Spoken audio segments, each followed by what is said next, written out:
বলা তোকে বাপ মরে যাওয়ার পরে যে ভাই তোর কোলে পিঠে করে বড় করলো, নিজের লেখাপড়া না শিখেও তোকে লেখাপড়া শিখাইছে, তোকে কোনো আবদার কোনোদিনও পূর্ণ রাখে নাই। তোর গায়ে তো কোনোদিন একটা ফুলের টোকা পর্যন্ত রাখতে দেয় নাই।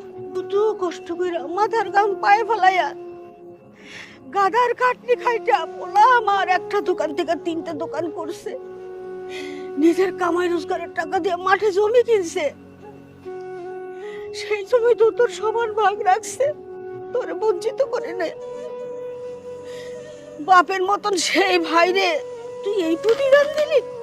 হে আল্লাহ, এমন ছেলের মুখ যেন আমার আর কোনোদিন না দেখতে হয়, কোনোদিন না। আয় বাবা, আয় মা।